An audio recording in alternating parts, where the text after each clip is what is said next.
Hi, Lou Pulsfer here with more YouTube channels that I watch frequently. Now, on a whim, I described in a screencast some YouTube channels that I watch virtually every week, and it turned out viewers appreciated that. So this time I'm describing more, ones I don't view as often, which are still quite interesting. So, owing to the pandemic, I watch YouTube more than I used to. I hardly ever watch TV. There's a lot of really good stuff, though time-consuming. For many of the creators, this is their full-time job.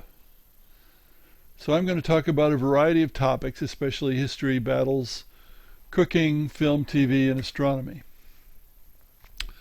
First, history. Mark Felton Productions.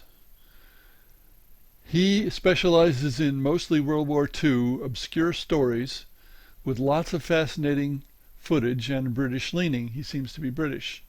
For example, how the Germans tried to hide their gold and currency at the end of World War II, or about mounting bazookas in jeeps and small airplanes, observation airplanes. Then we have the history guy who does miscellaneous lengthy stories, where Mark Felton's like 10 minutes, history guy's more like 30, and his motto is history deserves to be remembered. We have Ali Bai, who has animated maps showing passage of time and changes in borders year by year or even week by week. I think I've probably even seen one that's day by day. And this can be from anywhere all over the world. Now for battles and wars, there are lots of people who do this, worldwide, not just Europe. This is just some of them. History Marsh, or Marsha, has my favorite narrator who's almost but not quite bombastic in his pronouncements of what happened, with, of course, a British accent. And we have Baz Battles and Historia Civilis as well. There are several other good ones, so it can be the case that on YouTube you can find several treatments of the same battle. There are some about more specific wars that I've watched a lot. The Imjin War by Samuel Hawley, who wrote a book about it. This is the Japanese invasion of Korea in the late 15th century, where Korea was saved by an admiral and turtle ships, despite everybody else seeming to be incompetent.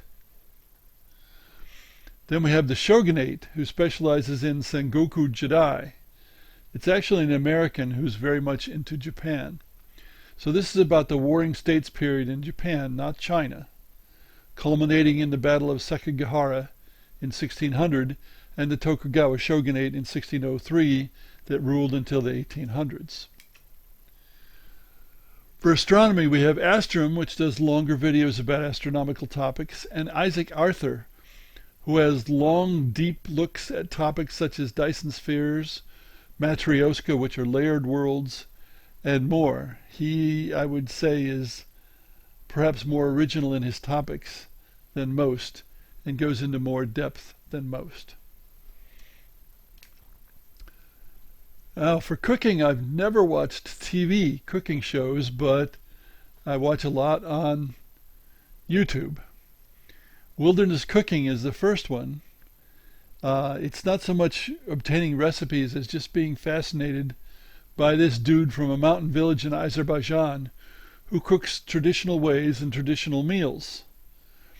Although he uses tomatoes as an ingredient, and that's not really traditional, is it? Because it comes from the New World.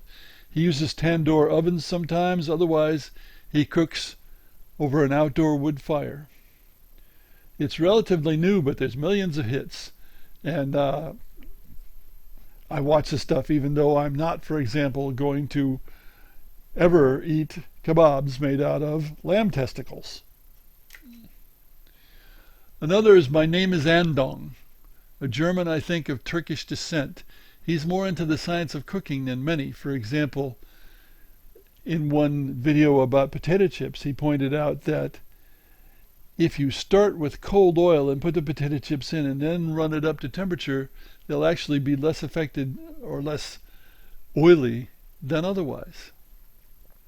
He also makes dishes I never heard of, for example, Flammenkuchen, which is flame cake. There's Cowboy Kent Rollins, who does cooking on the ranch. Binging with Babish, the Babish Culinary Universe, seems to be the most popular cooking video channel on YouTube, although I don't watch it very often.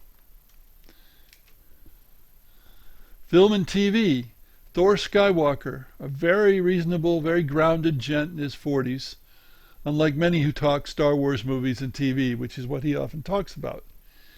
Speculation, rumors, his favorite phrase is, let's talk some Star Wars.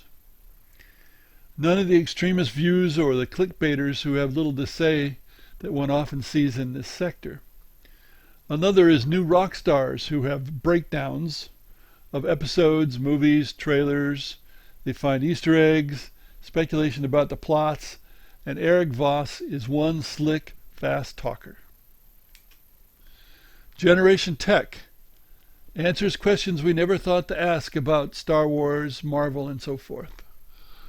Overlord DVD, where Dictor Van Doomcock, future ruler of Earth,